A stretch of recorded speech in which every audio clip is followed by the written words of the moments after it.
Muy buenas tardes. Bienvenidos al ciclo de charlas Arte como Destino de la Cátedra Cervantina UG en el marco de la Universidad Cervantina 2023. Muchas gracias a quienes nos acompañan de manera virtual a través de las redes sociales de Cultura UG y de Espiral Foro Universitario, así como al público presente en este evento. Estamos transmitiendo en vivo desde el Mesón de San Antonio, sede de Cultura UG. La charla que hoy nos convoca lleva el nombre de Máquinas Pintoras contra Maestros, desafiando los límites del arte en la era de la inteligencia artificial. Y para ello quiero presentar a nuestro ponente invitado, el doctor Abraham Ismael Ramírez Maldonado, egresado del doctorado en Artes de la Universidad de Guanajuato. Antes de cederle el uso de la voz, quisiera compartirles que durante su carrera académica se especializó en la línea de investigación sobre arte, filosofía y tecnología, desde la literatura, en el caso de la maestría, y el arte posthumano en el doctorado. Actualmente se desempeña como profesor del campus de Guanajuato en el programa académico de diseño gráfico y como jefe de televisión del sistema de radio, televisión e hipermedia. Muchas gracias por su participación en este ciclo de charlas denominado como Arte como Destino en la Cátedra Cervantina UG. Le cedo la palabra, doctor. Muchas gracias. Bueno, pues primero que nada, gracias por venir, justo. Y en especial gracias al chiquitín, que sin él no soy nada.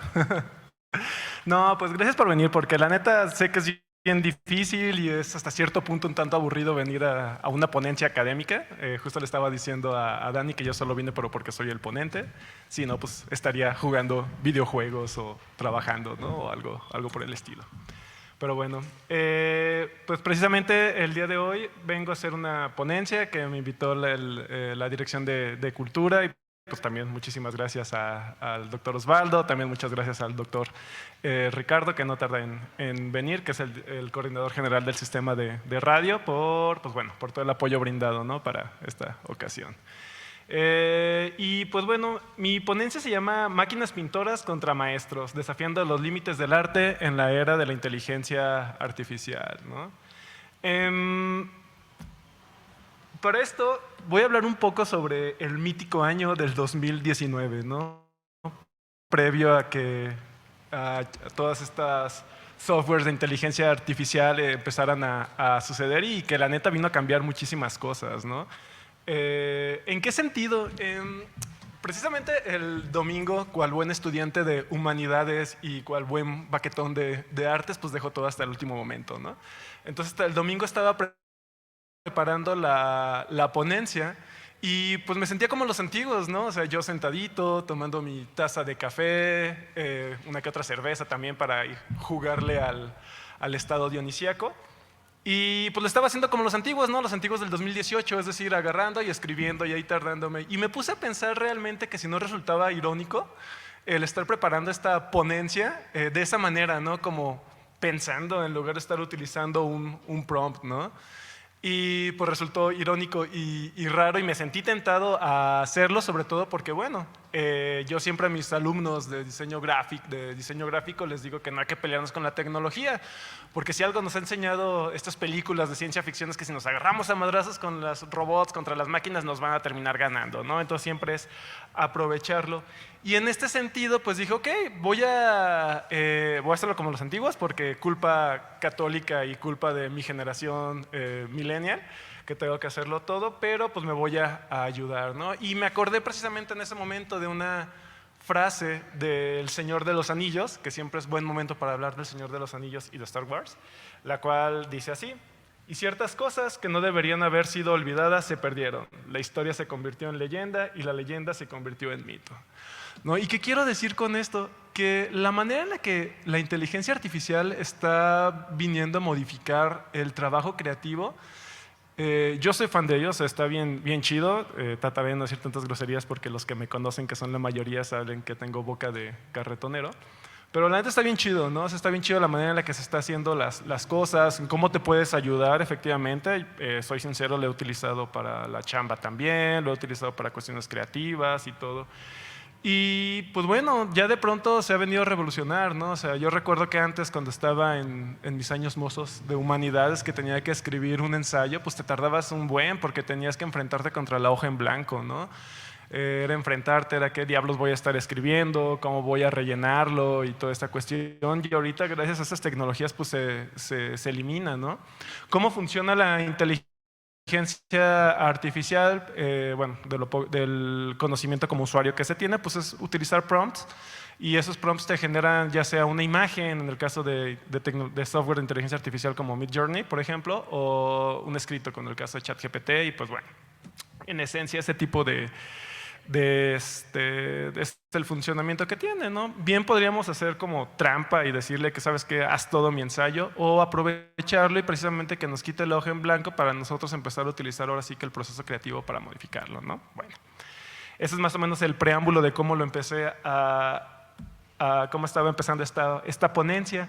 Y en eso también me llegó una cachetada un cachetadón de un recuerdo de una película del 2004, si no mal recuerdo, que es la de Yo Robot, ¿no? Esta película que está basada precisamente en la obra de este Isaac Asimov, que nada más se basa realmente en las 3 leyes de la robótica, porque pues bueno, los que seamos todos nerdillos de la ciencia ficción, pues nos daremos cuenta que son realmente puros cuentos, ¿no? Y que poco tiene que ver con la película en sí, más que en el uso de las 3 leyes de la robótica. Aquí lo chido y lo que quiero tratar de recordarles es precisamente una escena cuando cuando el detective Spooner, Will Smith, captura a Sonny, ¿no? Este androide que se cree que en ese momento la película mató a su creador, ¿no? Y pues más o menos la escena va así, están ya en un cuarto de testigos, lo está entrevistando preguntándole, oye, pues ¿sí mataste o no mataste al doctor? Y pues la escena va más o menos así, ¿me explicas por qué te escondías en la escena del crimen? Sonny responde, estaba asustado. Lo que le responde el detective, los robots no sienten miedo, no sienten nada, no sienten hambre, no duermen. Sonny le responde, yo sí, hasta he soñado. Spooner le responde, los humanos sueñan, hasta los perros lo hacen, pero tú no, eres solo una máquina, una imitación de vida.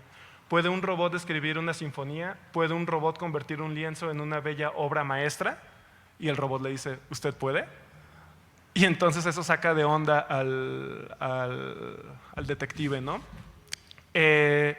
Esto resulta sumamente, bueno, en ese entonces, en ese año del 2004, pues sí, literal era vil y descarada ciencia ficción soft, pero ciencia ficción al final de cuentas, que apenas que estaba deslumbrando, podría decir, o estaba especulando al respecto de algo que iba a empezar a suceder y que se vuelve común hoy en día, ¿no? Es esta cuestión de las máquinas creadoras,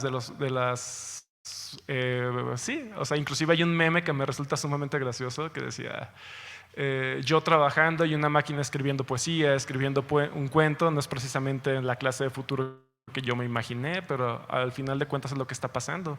Muchas obras, algunas ilustraciones, cuentos, guiones, se están empezando a escribir precisamente con inteligencia artificial, ¿no? Y esto demuestra esta característica propia de la ciencia ficción, que es manejarse dentro del campo de la especulación científica. Especulación que luego hace que conforme va pasando el tiempo y la tecnología se empiece a permear en la sociedad, pues se vuelva realidad y eso nos crea preguntas, ¿no? Y esta pregunta que es a lo que nos lleva, o bueno, me llevó a divagar el día de hoy es eso, que si las propuestas o las obras de arte generadas con inteligencia artificial pueden ser denominadas obras de arte o propuestas artísticas.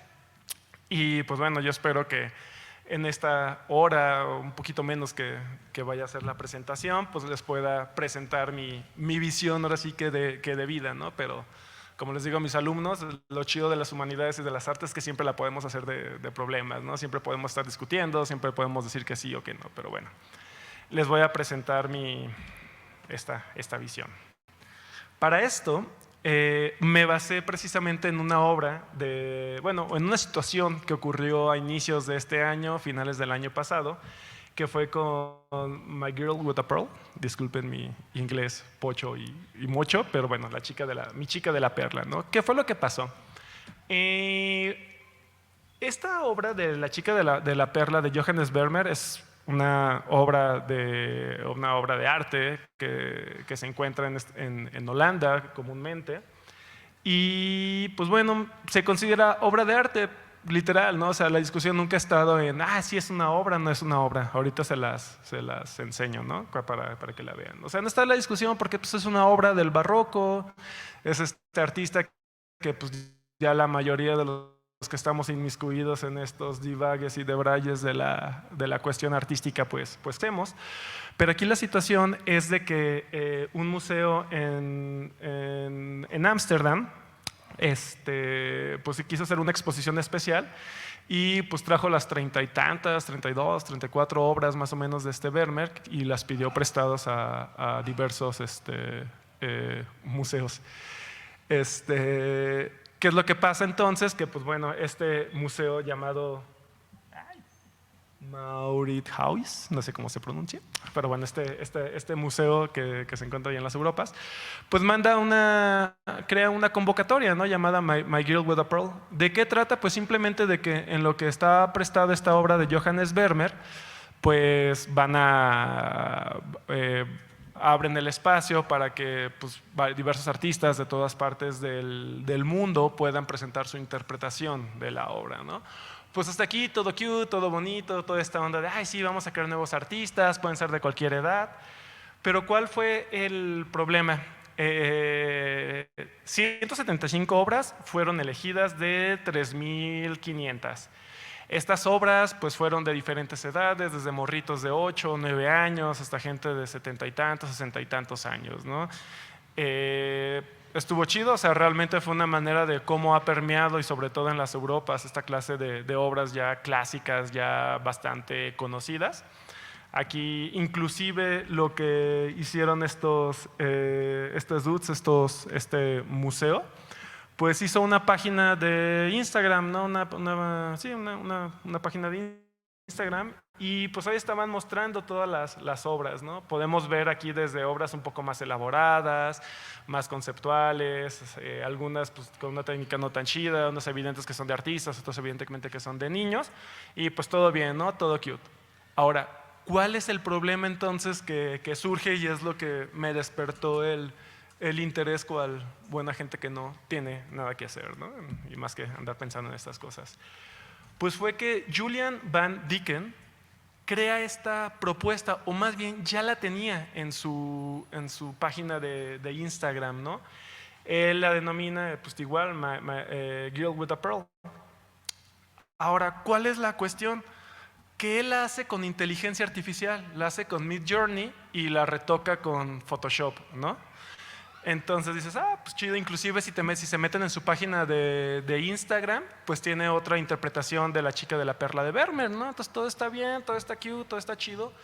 La mete a esta exposición y pues luego la prensa y la gente metida en el circuito del arte pues la empieza a hacer de emoción, ¿no? De cómo es posible que esta obra, que esta pieza esté en ese museo, si se hizo simplemente con inteligencia artificial.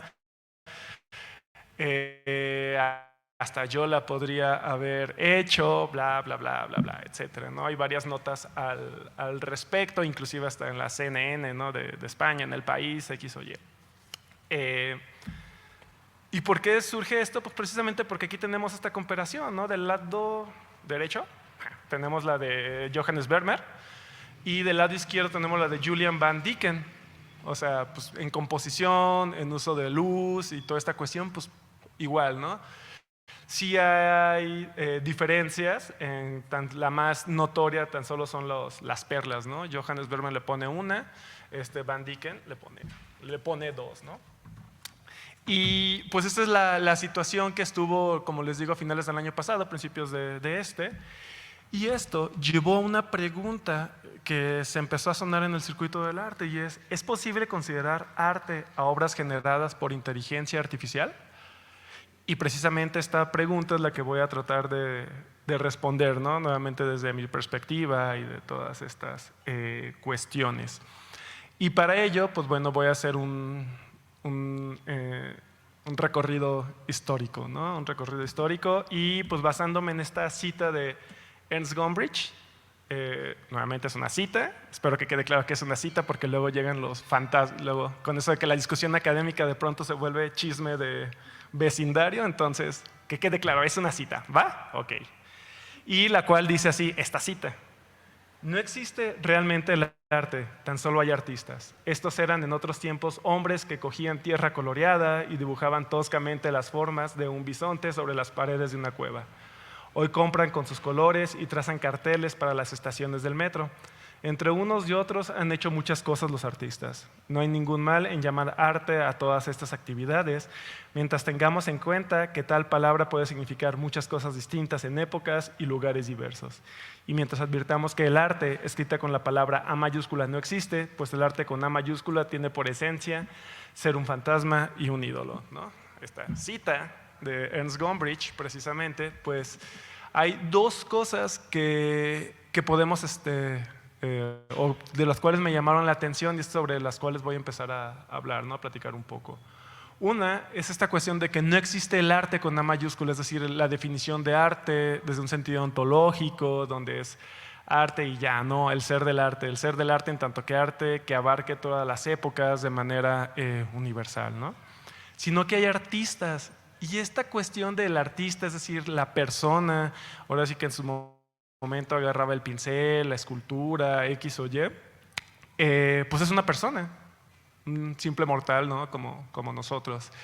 Simplemente que su oficio era diferente, ¿no? O sea, era diferente. Y esto nos lleva entonces a pensar que las obras de arte, vaya la tautología, pues son creadas por personas, y como son creadas por personas, pues las personas son hijas de su época, ¿no? Hijas de su tiempo, con una sensibilidad estética diferente, con un pensamiento diferente, con una visión de la realidad diferente a las de ahorita, ¿no?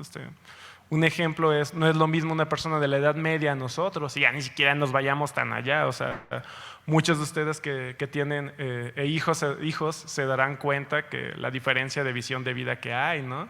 O inclusive pues en la chamba donde, pues como muchos de ustedes son, se darán cuenta que hay como, hay 3 generaciones y cada una de estas generaciones piensa diferente, ¿no? Está la generación X, luego están nosotros los boomers y luego pues bueno, ya recientemente los centennials, ¿no? Y cada uno de nosotros tenemos visiones completamente diferentes, ¿no? Aquí la cuestión entonces es de que pues, por lo mismo el arte, la manera en la que se hace el arte, la técnica con la que se hace el arte, todo va a ser diferente, y para eso entonces hay que comprender a la sociedad en la cual los artistas se empezaban a manejar. Y esto es muy importante para entender entonces el por qué el arte llega a lo que es ahorita. O sea, no se trata de que un día Van Dyken haya dicho, dude, no manchen, voy a utilizar la inteligencia artificial para crear esta obra y ya. No, o sea, es todo un proceso y que hay que entenderlo. Porque si hay algo que le falla mucho a la cuestión académica, sobre todo en historia de la historia del arte, es de que lo vemos por separados y no lo vemos como un proceso. Entonces, bueno, eso es lo que voy a hacer este pequeño recorrido para poder comprender de dónde venimos y por qué sucede esto que está sucediendo, ¿va? Y pues esto nos lleva a otra parte que dice es que el arte a lo largo de las épocas no va a ser el mismo, y gracias a Dios y gracias a lo que quieran, a Dios, a lo que sea, pues no va a ser lo mismo, sino pues la neta que triste, aburrido, no estar viendo lo mismo una y otra y otra y otra vez, ¿no? Entonces, bueno. Vamos a empezar. En este primer término vamos a irnos entonces a la edad antigua, donde pues simplemente podemos definir lo que es esta sociedad como una sociedad que se debe a la cultura del mito, ¿no? ¿Por qué definirla así?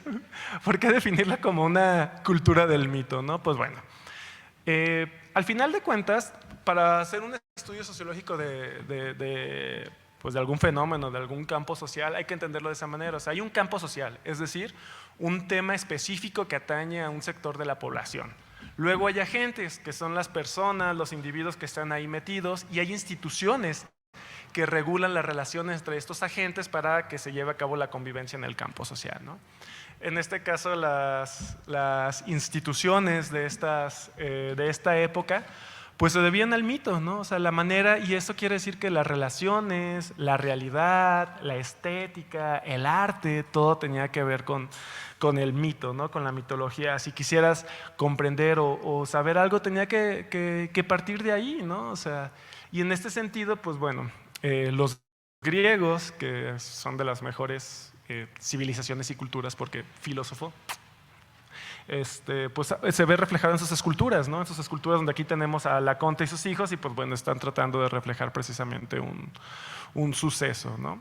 ¿Qué es lo que pasa entonces con esta cultura con esta cultura del mito? Conforme fue pasando el tiempo, pues bueno, al final de cuentas estaban los griegos, que eran pues, los dueños de la mayor parte del mundo conocido y, disculpa la versión eurocentrista, del mundo conocido occidental, porque pues, los persas tenían muchísimo más. Alejandro Magno le gana a los persas, Alejandro Magno continúa expandiendo su imperio, Alejandro Magno muere, luego llegan los romanos pues bueno, se crean un imperio súper machín, súper grande, gigantesco. Los romanos al final de cuentas conquistan culturalmente, bueno, los griegos conquistan culturalmente a los romanos se apañan acá toda su cuestión del panteón y luego dentro de las cenizas llega una secta que ojalá hubiera terminado como secta, pero bueno, cristianismo y catolicismo, el cristianismo termina ganando. Al final los romanos y con Constantino pasan de esta mitología a una nueva mitología, y religión llamémosla en ese sentido porque ya está muchísimo más organizada, que es el cristianismo. Y con el cristianismo viene toda una revolución, tanto en el conocimiento científico, en el conocimiento epistemológico, sensibilidad, etcétera. Y pues con ello lleva entonces un cambio en la manera de hacer el arte. Ya no va a ser un arte que esté buscando reflejar precisamente el mito, sino va a ser un arte que esté buscando revelar las sagradas escrituras. Y entonces esto hace de la religión y de la cultura de la Edad Media una cultura de la revelación. ¿Por qué se le denomina una cultura de la revelación? Pues bueno, ahora sí que según yo y acá mi debraye mental, es una cultura de la revelación porque a diferencia a lo mejor del mito, de la cultura de la edad del mito, donde todo lo que se conoce surgía de ahí, aquí lo que se conoce ya está dado, ya ni siquiera podríamos hablar de filósofos como en la edad antigua, sino que eran estudiosos de las escrituras, es decir, la verdad ya estaba ahí en una Biblia, ¿no? Entonces tú tenías que echarle coco nada más para poder comprender eso, ¿no? Entonces la revelación, ahí se reveló el conocimiento, entonces como artista, como estudioso, tenías que estar utilizando ahora sí que esta chispa mental para poder comprender aquello que está, ¿no? Y el arte entonces empieza a evocar para esa parte. El arte comienza ya a ser utilizado pues como una manera de educar al pueblo. ¿Por qué? Porque bueno, pues la gente no sabía ni leer ni escribir y de la poca gente que sabía leer y escribir, poca gente era la que sabía escribir y leer y entender el latín, que era la manera en la que se estaban dando la Biblia, ¿no? Entonces bueno, al final de cuentas, pues todas estas pinturas, inclusive en la cuestión de la arquitectura, del arte como arquitectura, pues estaba evocada para ello, ¿no? Para poder educar al pueblo y enseñarles qué es el conocimiento que se había revelado. Y pues estos fueron los 1000 años de arte durante la Edad Media, estaba utilizado para ello, ¿no? Luego viene la Edad Moderna y aquí ya podemos denominarla que es una cultura de la razón. Por lo tanto, todo el arte va a estar encaminado a ello, a ser un arte racionalizado, ¿no? ¿Esto por qué ocurre? Bueno, al final de cuentas, pues la gente ya se dio cuenta que no estaba chido, que pues, hubiera una monopolización del conocimiento y pues lleva Martín Lutero con sus famosas tesis, ¿no? Su famosa tesis, sus tesis que lo que hizo fue hacer bueno, la consecuencia fue que las escrituras se empezaron a estar en diversos idiomas, ¿no? En alemán en primer lugar y pues de ahí expandiéndose. A esto se le une el hecho de que surge la imprenta ya para el final de la Edad Media y posteriormente el descubrimiento de el encuentro con la cultura americana, para no decirle descubrimiento. ¿Y qué es lo que pasa entonces en esta parte con el arte?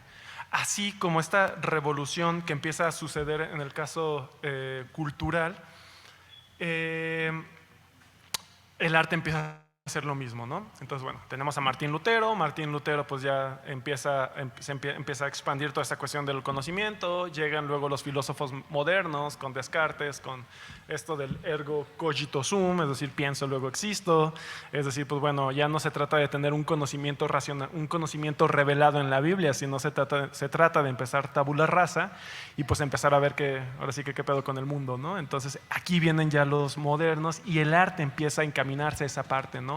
Es un arte que ya no busca educar al pueblo conforme a la que se revelan las escrituras, sino que va a ser un arte que desde los diferentes estilos que empiezan a surgir durante esa época, el Renacimiento, el Barroco, el Rococó, el Manierismo, pues va a estar racionalizando las cosas que hay, ¿no? Yo pongo como ejemplo mi pintura favorita, que es la Escuela de Atenas de Rafael, donde pues bueno, ya no se trata de pintar, uno ya no tiene un tema netamente sagrado, sino que ya tiene un tema pues más racional, ¿no? Porque tenemos como toda la historia de la filosofía, pero bueno, esa es otra cosa. En este contexto de la edad moderna y del arte moderno, tenemos a Johannes Vermeer. Johannes Vermeer, que fue un pintor, uno de los pintores más reconocidos de los Países Bajos, es un maestro del barroco, pinta precisamente en ese momento La chica de la perla, ¿no? Esta obra que, pues bueno, ahorita ya se las presenté hace un momento,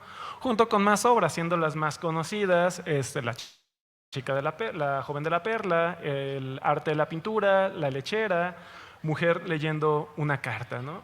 Estas pinturas que forman parte del barroco, que pues tienen como características, sus dos características principales es el naturalismo, representar la realidad tal cual es, ya no educar al pueblo, y la luz como elemento protagónico, ¿no? Es decir, el manejo de la luz para poder representar estas cosas. Aquí tenemos unas de sus obras, ya les presenté La chica de la perla, el arte de la pintura, tenemos su selfie, ¿no? La lechera, mujer leyendo una carta, ¿no? Ya, eso es Vermeer, eso es Vermeer, naturalismo, barroco, está bonito, está chido, me gusta, es para hacer ahí como un snuff del arte, entonces bueno, se lo recomiendo, ¿no? Pero bueno, ¿qué es lo que pasa entonces después de la modernidad, del arte, después de la edad moderna? Llega la edad contemporánea. Aquí hay una discusión medio rara, porque ahora sí yo como estudié filosofía, para mí la edad contemporánea llega después de la Revolución Francesa, pero si nos vamos a la cuestión del estudio de las artes, pues veremos que el arte moderno llega hasta las vanguardias, ¿no? Entonces nos encontramos en este punto. Aquí es importante hablar sobre una cultura del progreso, porque ¿qué es lo que pasa después de toda esta cuestión de la modernización? Empieza a ver desde la revolución industrial, empieza a modificar en gran parte la manera en la que nosotros en la que el mundo se conoce, en la que el mundo se construye, surge el mundo tal cual lo conocemos, ¿no? Y es en este momento donde los europeos comienzan con una práctica colonialista, pero fuera de las Europas, digámoslo así, o permea más bien. ¿En qué sentido? Europeos siendo europeos siempre se agarran a madrazos, ¿no? Siempre se están peleando, siempre hay guerra entre ellos y hasta la fecha, ¿no? Pero bueno, ¿qué es lo que pasa para este momento? De pronto ya estas guerras que hay entre ellos empiezan a ver otros lugares, empiezan a ver a África, ya tienen acá América, etcétera, etcétera, etcétera, la revolución industrial, vamos a progresar, vamos para adelante, surgen lo que dice Lyotard, que son como grandes mitos o permean grandes mitos, lo que es la ciencia, lo que es la cuestión del capitalismo, lo que es el socialismo y bueno, también menciona la religión, ¿no? Pero todo este progreso termina siendo insostenible, todo este progreso, todas estas teorías expansionistas nos llevan a grandes desastres del siglo XX, ¿no? La Primera Guerra Mundial, la Segunda Guerra Mundial, lo que son las dictaduras de derecha, las dictaduras de izquierda, y en todo este contexto decía Lyotard, entonces pues al Chile no hubo ningún progreso, ¿no? O sea, necesitamos algo más que venga después de la modernidad, ¿no? Es la posmodernidad. Eso dejémoslo ahorita, esta idea de la posmodernidad y del progreso y de la edad contemporánea, y ahorita regreso allá, ¿no? Pero en este contexto de la edad contemporánea, del progreso, surgen las vanguardias artísticas y con ello un concepto que Benjamín lo denomina como una estética de la fragmentación. ¿Qué es esta estética de la fragmentación? Es una ruptura de la unidad teórica y estética. Es decir, previo a estas tres edades con el tipo de arte que se estaba fabricando, pues era una sola línea, ¿no? Era una línea que obedecía el arte tiene que representar cuestiones mitológicas, el arte tiene que presentar estas cuestiones de la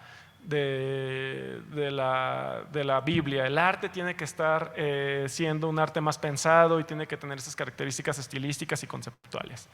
Con las vanguardias y con esta idea de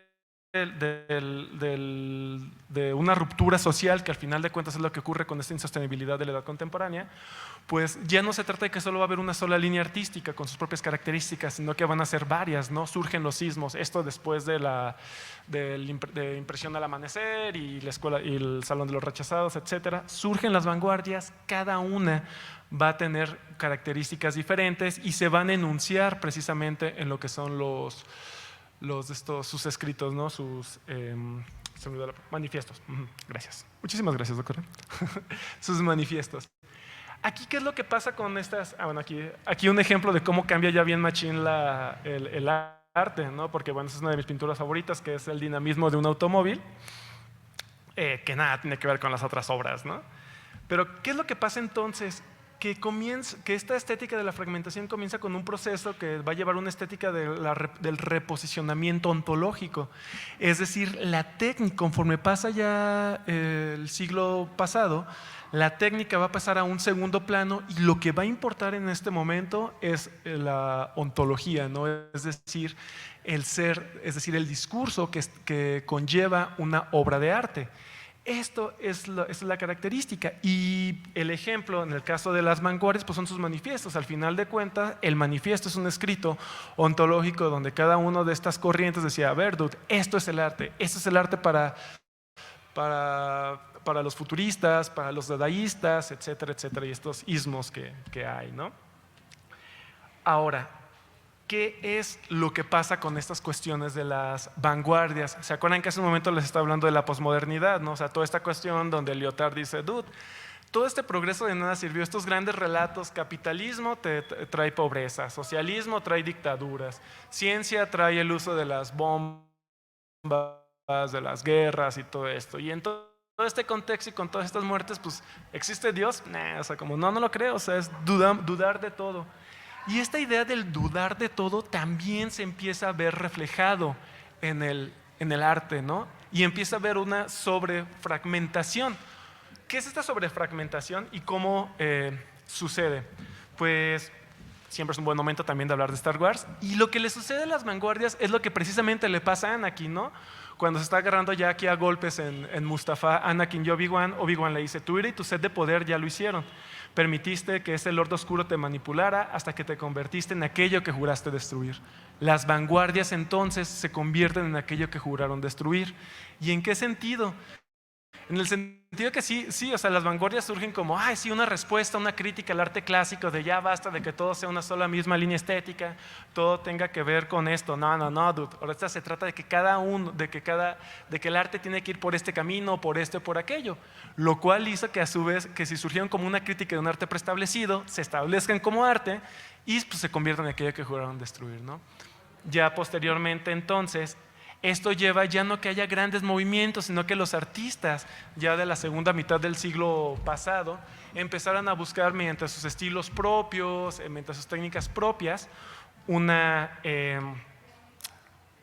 idea de lo que es el arte. Entonces siguen pensando el arte desde un punto de vista ontológico, desde un discurso ontológico, pero ya no se reúnen diversos artistas bajo una sola encomienda, bajo un solo manifiesto, sino que cada artista de manera individual busca tener su propia idea de lo que es el arte, ¿no? Entonces eso nos lleva a tener cosas tan aparentemente absurdas, pero que sí fueron en su momento, tuvieron un gran hype, como el comediante de Catalán, que si no mal recuerdo esta obra se vendió en 120, 2 obras se vendieron en 125,000 y una tercera en 150,000 cuando llega otro artista y se la come.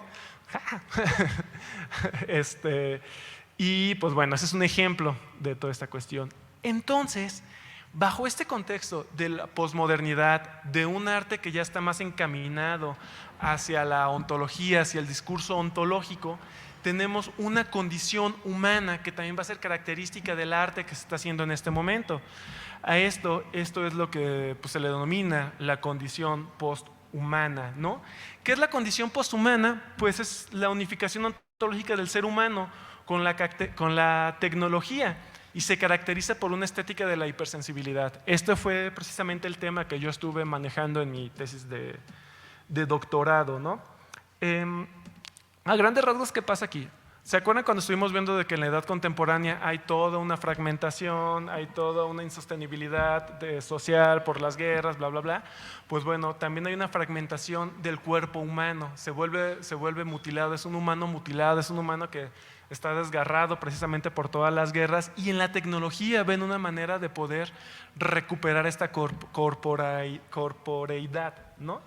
Entonces, bueno, esto conlleva un proceso de unificación ontológica, ya sea de manera exógena o endógena, como ya va a ir sucediendo, donde el ser humano cada vez va a estar más junto, más de lleno con la tecnología, hasta el punto donde ya nuestra propia identidad está en la tecnología.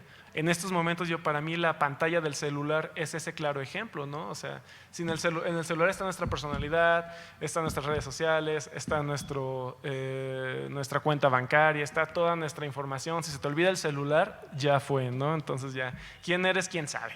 Entonces, bueno, estamos en esta época social de la condición posthumana.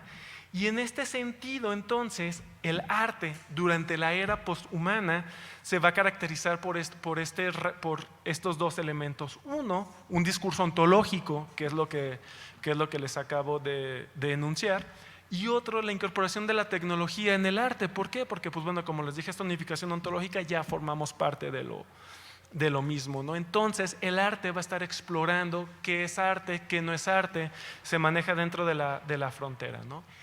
Y eso que les acabo de anunciar es este contexto social que llevó al surgimiento de este artista como Julian Van Dieken, que en su página de internet él se describe como fotógrafo, educador y creador digital, que él trabaja con la inserción del diseño, el arte y las tecnologías del futuro y la educación, y que integra la herramienta del campo de la inteligencia artificial en la producción mediática, ¿no? Al final de cuentas, estos elementos, estos son los conceptos que él empieza a utilizar en La chica de la perla, ¿no?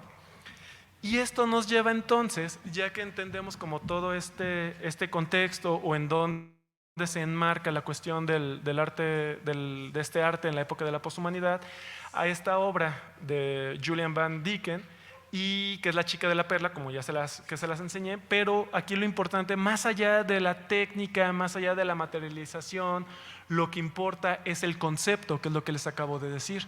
Y este concepto él lo maneja en su Instagram, porque de hecho en la página de Instagram que él tiene, él sube ahí todas sus obras que realiza con inteligencia artificial. Aquí hay que aclarar algo, él cuando él manda esta obra de su interpretación de La chica de la perla, no la crea específicamente para esa exposición, sino que él ya la tenía y pues la manda, ¿no? Y se puede leer en su post de Instagram lo siguiente: yo también presenté mi versión, lo cual creé con Midjourney y Photoshop. El método fue transparente porque en mi obra yo reflejo cómo estas nuevas herramientas de inteligencia artificial pudieran cambiar los procesos creativos. ¿Por qué utilicé la inteligencia artificial? Porque su existencia hace la pregunta: ¿esto es posible con la tecnología actual? ¿Es posible para todos? ¿Qué hacemos con esto? ¿Cuáles son sus implicaciones?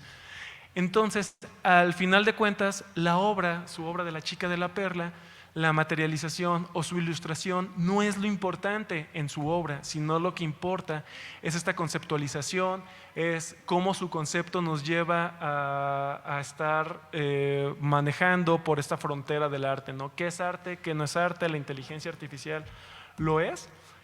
Y pues bueno, Esto nos lleva a comparar estas dos obras, en un caso ya una obra que es la de Johannes Vermeer y en otro caso una propuesta, ¿no? Porque si estamos hablando de que ya el arte actual es un discurso ontológico que nos lleva a una cuestión de qué sí es arte, qué no es arte, se le tiene que denominar propuesta.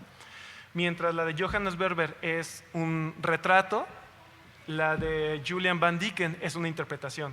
Aquí hay que aclarar que durante esta época del barroco y de Johannes Vermeer, pues muchas veces no se buscaba hacer un retrato de una persona ya identificable, ¿no? Sino que tenía que ser como de alguien desconocido. Inclusive esta chava, que no se sabe su nombre, se cree que pues, se podía haber sido una de las criadas, ¿no? de Vermeer de esta época, entonces pues sabrá Dios quién sabe quién sea. Entonces esa es la diferencia. En el caso es un retrato de una persona desconocida con Vermeer, con el caso de Julian Van Dyken es una interpretación de algo ya conocido, que es la chica de la perla. En el caso de Johannes Vermeer, como les digo, es un modelo irreconocible, con Van Dyken es un modelo reconocible.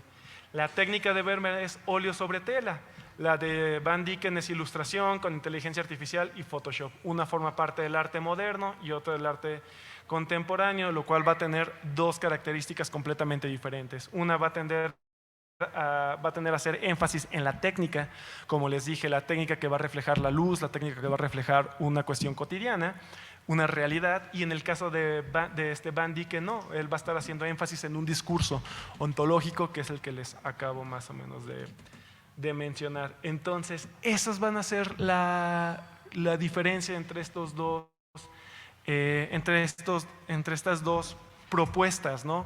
Una propuesta que tiende más hacia la naturalidad, una obra que es más natural, una obra que ya es reconocida, que ya la mayoría de la gente que está en este gremio de las artes la reconoce, y otra obra que es otra ilustración que es un reflejo de esta época, una época de una sociedad, de una cultura, de una cultura posthumana, de la unificación con la tecnología, ¿no? Y pues bueno, ya para no hacerla más largo, que me parece que tenemos una hora, ¿cuál es la conclusión? Que tomando como base la propuesta de Julian Van Dyken, debemos concluir que las propuestas elaboradas con inteligencia artificial deben ser consideradas arte, puesto que buscan explorar a partir de un discurso ontológico el ser del arte, tomando en cuenta la incorporación tecnológica y la técnica. Y pues sería todo. Muchas gracias. Eso, por favor.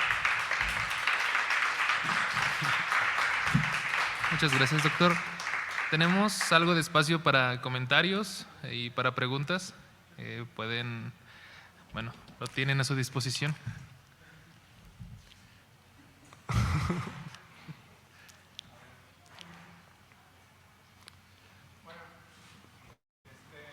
Hablando del discurso ontológico en las obras creadas con inteligencia artificial, me queda a mí la curiosidad aún pues explorando de manera personal o en equipo trabajos con inteligencia artificial.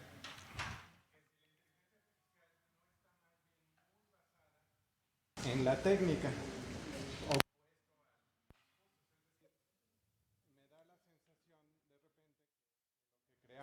Con inteligencia artificial está más bien como si estuviéramos sufriendo un retroceso en técnica, ¿no? Es decir, siento que podemos perder, o no sé qué piensas, si perdemos de alguna manera la capacidad de crear el discurso, ¿sí? Porque al final la máquina está haciendo una expresión técnica muy elaborada y que en general el público la recibe como, ah, qué padre, técnicamente, pero el discurso queda vacío, ¿no?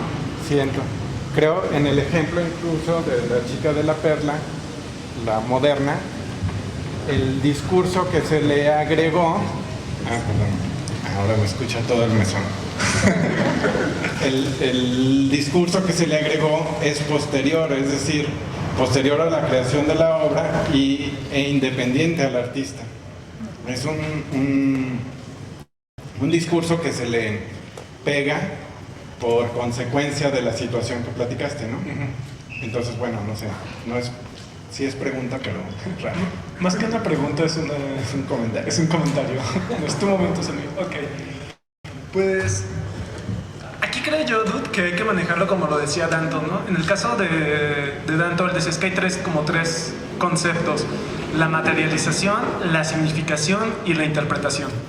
Es decir, la materialización en este sentido de la técnica, ¿no? Entonces, creo que hay que analizarlo desde ese punto de vista. En el caso de la materialización, sí, o sea, una técnica, digámoslo, manual, sí va a haber un retroceso. Estoy completamente consciente de ello. O sea, ¿en qué sentidos? No sé, de que a lo mejor estos grandes maestros con este gran manejo de la técnica cada vez van a ser menos, porque se van a enfocar más precisamente en cómo utilizar la inteligencia artificial en beneficio de ellos, en beneficio de la obra, más que en el manejo y la exploración y el mejoramiento interno. Eso pues sí, digo, al final de cuentas creo yo que es algo que pasa mucho con la tecnología y pues bueno, o sea, eso ya es un mismo fenómeno, ¿no? Pero también hay que aclarar algo, o sea, eso no quiere decir que vaya a eliminarse por completo estos maestros creadores, ¿no? O sea, al final de cuentas habrá personas cuya técnica pues se quieran encaminar más a la pintura tradicional, más a la escultura tradicional, etcétera, etcétera, ¿no? Entonces, bueno, eso sí será lo que pasará. Ahora, viene la significación. La significación tiene que ver como con la conceptualización, es decir, lo que se conceptualice. Ahora sí, lo que Van Dicken él declara es no, o sea, si te vas a mi página de Instagram, o sea, en mi Instagram te darás cuenta que esto que yo estoy aquí haciéndolo fue previo a esa cuestión. Entonces, es lo que yo buscaba explorar. No lo hice conforme a esta cuestión, no es posterior, es cuando lo estuve creando. Ahora, esto nos lleva, y esto es lo que resulta sumamente interesante, porque sí, efectivamente, el uso de la inteligencia artificial por una parte sí va, como acabamos de decir, sí puede que a grandes rasgos empiece a reducir la cuestión del uso y del manejo de la técnica, pero el concepto va a tener como una recapitulación. Puede ser de dos maneras, sí como conceptos súper elaborados, pero también como conceptos vacíos, donde la gente cuando sea la interpretación no lo entienda. Al final de cuentas, el prompt es eso. Los prompts o el creador se tiene que ir más encaminado hacia el concepto, hacia una cuestión de, ok, esos son mis prompts, eso es lo que yo quiero crear, este es mi concepto. Y esto va a ser la diferencia porque hay obras de inteligencia artificial que están muy buenas y otras obras que no. Digo, yo he utilizado Midjourney y las cosas que ya hago están súper chafas, ¿no? Porque pues, no me da el cerebro para poder conceptualizar bien ese tipo de cosas. Ahora, llega un tercer momento que es la interpretación. Como toda la historia del arte, o sea, habrá personas que entiendan o que tengan un gran conocimiento de la historia del arte y lo logren comprender y puedan hacer lo que denominaba Kant un juicio estético, es decir, algo que place después del concepto, o otras personas que no, que simplemente se van a quedar con el juicio de gusto, no es decir, lo que me place sin concepto. En otras palabras, no tengo ni idea de lo que está tratando de reflejar el artista, pero la neta se ve bonita esta morra, esta nueva interpretación de la chica de la perla, ¿no? Entonces, en esa manera se tiene que manejar, ¿no? Entonces, en tres niveles. Habrá la significación, que sí, ya dependiendo del estudio del espectador se va a poder interpretar o no. En el caso del concepto, que se tiene que tener como una mayor énfasis tanto en el concepto del prompt como en el concepto que se le quiera reflejar a la obra, y en el caso de la materialización, es decir, de la técnica, que bueno, eso ya dependerá del artista de la obra y pues de lo que quiera reflejar, ¿no? Eso sería lo que diría.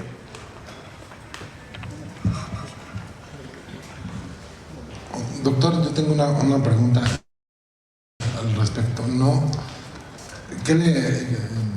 Cuando hablamos de plagio, ¿no le suena plagio? Es decir, entre una y otra obra, llámese como se le llame, no hay un plagio. Si viviera aquel pintor de siglos anteriores, hoy ¿cómo lo vería él? Yo creo que lo vería como que es un plagio utilizando otros recursos técnicos, ¿no? En la valoración de qué pasaría si lo pongo en un mismo eje de tiempo donde yo pinto algo y el maestro Tona resignifica lo que pinta, pero me está plagiando. ¿A qué le merece esta opinión en torno al plagio? ¿Puede ser plagio? No sé. Sí, muchas gracias, doctor. No, sí, es que de hecho ese es un conflicto, otra discusión que está sucediendo, ¿no? Porque la manera en la que funciona el caso de la inteligencia artificial no es propiamente, digámoslo así, una inteligencia per se. Es decir, no es autónoma.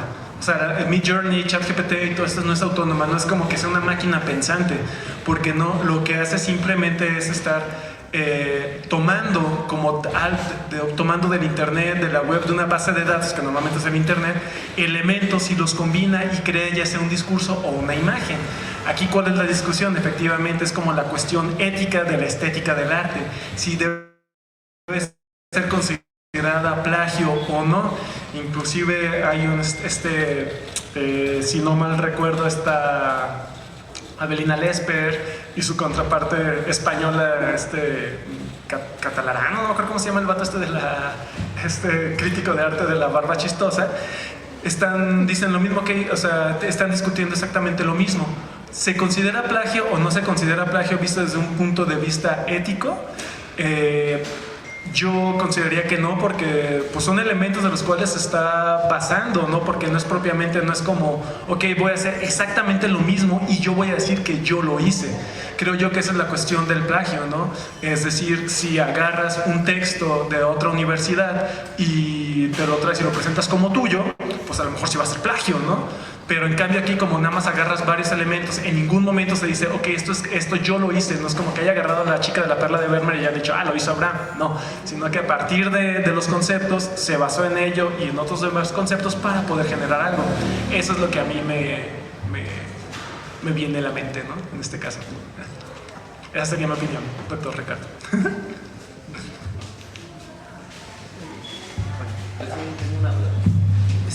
Más bien quisiera como que me podrías responder de hasta qué grado se puede dar mérito de una reinterpretación, en el sentido de que ahorita que estabas hablando de la obra también se me vino a la mente varios conceptos. Por ejemplo, ya ves que está pues una obra musical o una canción que crea un artista y hay covers que son incluso más conocidos que esa misma canción. Se le da mérito, pero ¿qué tanto mérito se le puede dar si está sacado o está como conceptualizado en una idea anterior o en el autor original? Ok. En el caso, digo, de la música estoy medio manquito, ¿no? Sí, fue como... Pareces que sí, no, sí. Pero es que eso ya viene, y si no mal recuerdan, una cuestión legal que ya tiene que ver con el grado o un porcentaje, por ejemplo, de una pieza, de una obra, en este caso la música, que es más evidente, para que se pueda ser considerado como tal, ¿no? Los derechos de autor, X o Y, ir hacia la INPI, a la OMPI, no sé, en ese tipo de cuestiones. Esto hablando es una cuestión legal, ¿no? Que también no es lo mío. Pero ya en una cuestión estética, yo creo que nuevamente se tiene que recurrir al concepto, ¿no? Es decir, si lo que estás tomando de otra pieza para poder expresar tu concepto es fundamental para hacerlo, no se tendría que considerar tal cual como plagio, porque solo es una parte, ¿no? En el caso de la música, por ejemplo, pienso mucho yo, y ahí disculpen mis canas y mi vejez, en esta pieza, en esta rola que saca Eminem con Dido, ¿no? O sea, los que ya estamos más betaverdes de este lugar, pues se acordarán de que precisamente es un fragmento que utiliza esta Dido de otra rola que ya tenía y Eminem lo utiliza, ¿no? Entonces es un fragmento, un pequeño fragmento que él utiliza para poder mostrar su punto, lo que él quiere expresar para esa intención estética, ¿no? Entonces, ¿qué es lo que se debe de ver en este caso? Una, la cuestión legal, siempre es la cuestión legal porque derechos de autor, y la otra, si este fragmento, pieza o interpretación o lo que te vas a basar es necesario para poder probar tu concepto, porque al final de cuentas el concepto en este punto tiene que ser lo importante en la obra de arte, ¿no? Una cosa así.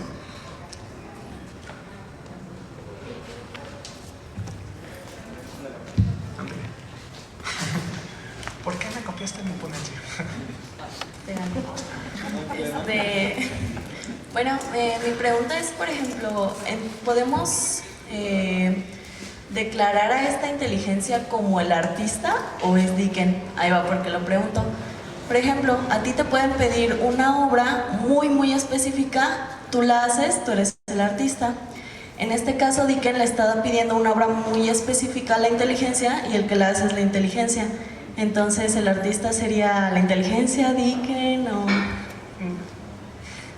Nuevamente, aquí hay que aclarar dos cosas, ¿no? O sea, ya en la arte contemporánea hay que hacer una diferencia entre lo que es el arte y oficios que utilizan expresiones artísticas, ¿no? Es decir, la diferencia a lo mejor entre el diseño gráfico y el arte tal cual, ¿no? O sea, en el diseño gráfico, pues al final de cuentas lo vas a utilizar como una herramienta, ¿no? Y es necesario hasta cierto punto por la misma naturaleza, ¿no? Entonces, voy de acuerdo. Ahí lo utilizas como herramienta. Y en el caso del arte, que ya es un poco más profundo, una cuestión ya no tanto como para un objetivo específico, sino como para un impacto estético, tenemos que quedarnos con eso, ¿no? Entonces el objetivo es el impacto estético, ¿va? Y en ese sentido, si lo importante en el arte es el impacto estético, el artista no es la inteligencia artificial, sino es el artista. ¿Y por qué? Por dos cosas que ya más o menos he mencionado. Uno, la inteligencia artificial no es como que sea una máquina que ya sea completamente autónoma, necesariamente necesita de un operador.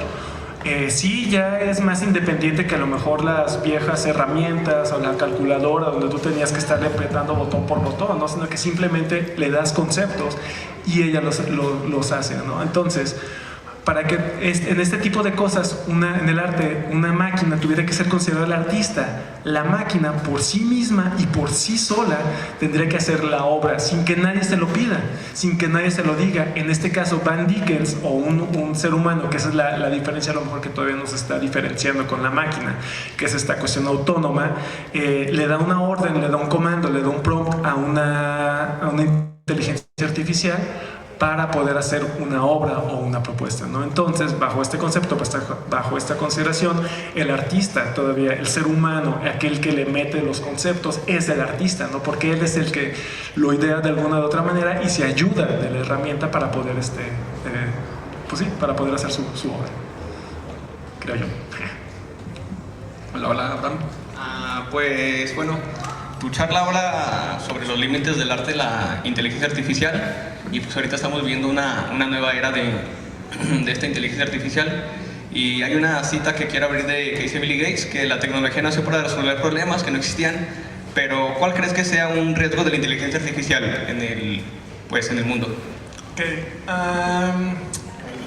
Digo, como todo y como vimos en la edad contemporánea, ¿no? Lo que les decía, al final de cuentas la tecnología o la ciencia o inclusive la idea de progreso desmedida, pues sí puede llegar a conflictos y a catástrofes, ¿no? En este caso, pues sí, también en este caso la inteligencia artificial, o uno de los principales problemas de la inteligencia artificial, como bien lo dijo el maestro Tonatiuh, pues va a ser eso, qué tanto no va a significar un retroceso en la parte de la materialización de la arte, ¿no? En este caso, es decir, qué tanto ya se va a dejar de estar enseñando o qué tanto se va a estar dejando de practicar este tipo de cuestiones más tradicionales o más propias, únicas del ser humano, y qué tanto no se le va a estar encomendando a eso. Esto en una cuestión artística, ¿no? O sea, la pérdida de la técnica. Ahora, cada uno de los gremios va a tener su problema, ¿no? Por ejemplo, pues usted, licenciado Jesús Rodríguez, que le hace la comunicación política, pues se dará cuenta de los problemas que conlleva, ¿no? Desde una cuestión de estar manipulando un video para que algún candidato o alguna candidata se crea que se diga o se dice algo. En la cuestión de yo como profesor, o sea, y es algo que yo les saco, es de que pues principalmente mis alumnos, de pronto ya los ensayos que yo les dejaba, pues simplemente lo meten a ChatGPT y ya, ¿no? Y no ya como un ejercicio de reflexión, que al final de cuentas es lo que yo busco, ¿no? En mis clases. Entonces, ese es el problema, o sea, el principal problema de la inteligencia artificial, yo creo que va a ser eso, va a ser dejar de usarla como herramienta y no usarla como sustitución del proceso creativo en cualquiera de los ámbitos, ¿no? Esos serían como los problemas que yo le vería.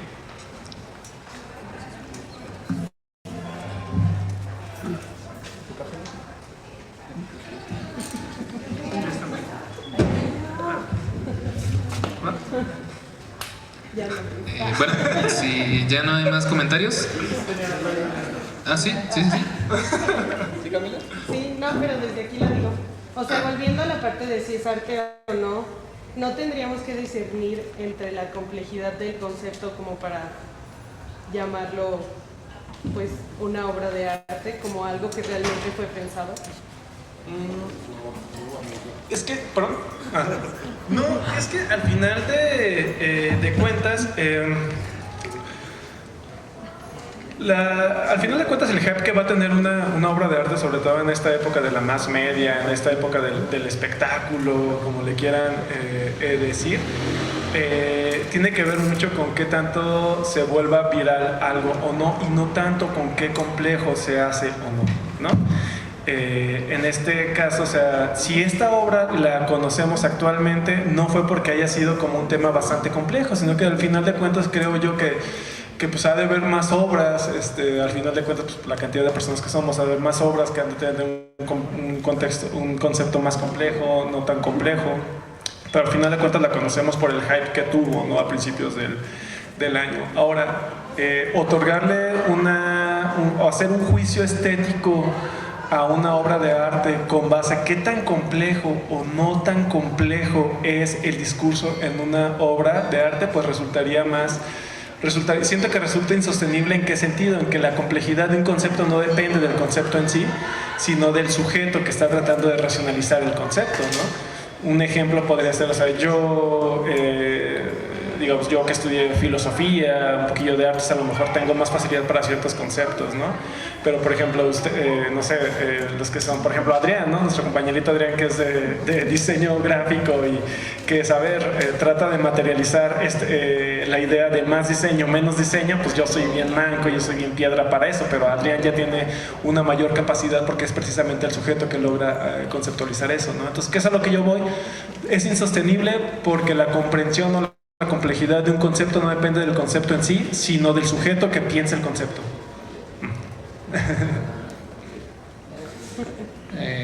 ¿Alguna otra duda o pregunta?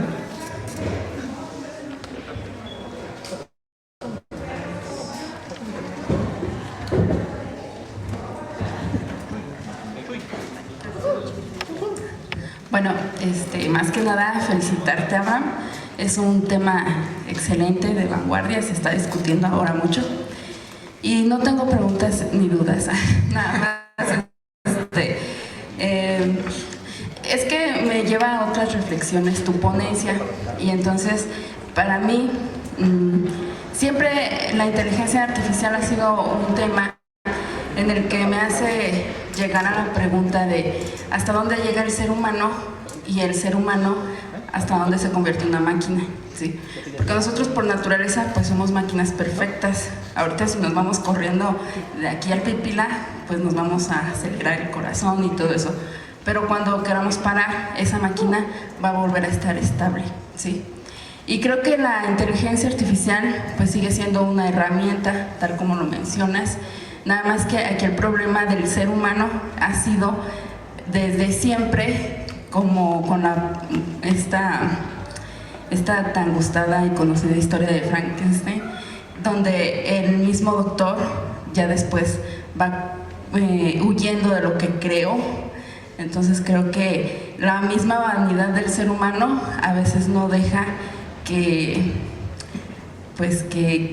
o sea, nos seguimos perfeccionando con estas herramientas, pero también el ser humano es vanidoso y también puede ser delirante. Entonces las tecnologías nos pueden rebasar en algún momento. Sí, y bueno, era nada más lo único. Sí. Digo, al final de cuentas, por ejemplo, uno de los investigadores más prominentes de la Universidad de Guanajuato, el doctor Abraham Ramírez, por no mencionar que es el más atractivo y guapo de todos, yo hice mi tesis de doctorado, y precisamente de doctorado sobre la hipersensibilidad en la época de la condición poshumana, ¿no? Entonces, efectivamente, creo yo que ya la discusión no está tanto en cuál es la diferencia entre la máquina y la tecnología y el ser humano, sino que o sea, ya se unifican las dos esencias que ya es imposible discernir una de otra, ¿no? Ni la tecnología funciona sin el ser humano, ni el ser humano sin la tecnología. En el caso de la maestría sí lo hice más desde el punto de vista de la ciencia ficción, inclusive desde el androide, y analicé precisamente esta obra de Mary Shelley, ¿no? Donde pues al final de cuentas también nos lleva a lo mismo, ¿no? Que es un problema existencialista, ¿no? De cuál, si creamos otro ser semejante a nosotros, ¿cuál es la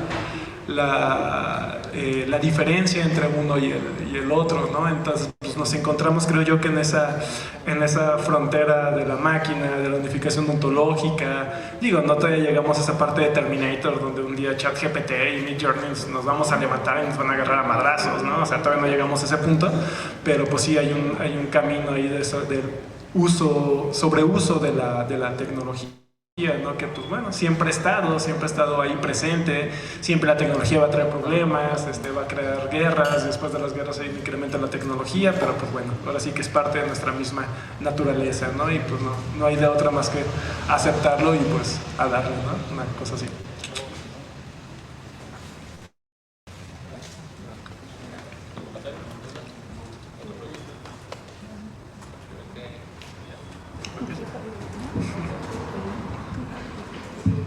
Bueno, ahora sí, ya sin más comentarios, ni preguntas, ni dudas, ni aclaraciones, les agradecemos a los presentes y a quienes en la virtualidad nos acompañaron a través de nuestras redes de Espiral y de Cultura. Antes de terminar, quiero hacerle la entrega de un pequeño regalo por parte de la organización de la Universidad Cervantina 2023. Y pues sin más, los invitamos a nuestra siguiente charla en punto de las 18 horas de manera virtual y presencial a cargo de David Valdés de la Campa, quien nos hablará sobre el Dios Máquina, la representación de la máquina en el arte. Y recuerden, nuestras actividades se realizan en el marco de la Universidad Cervantina 2023. Pueden consultar nuestra programación en www.universidadcervantina.ugto.mx. Muchas gracias por acompañarnos.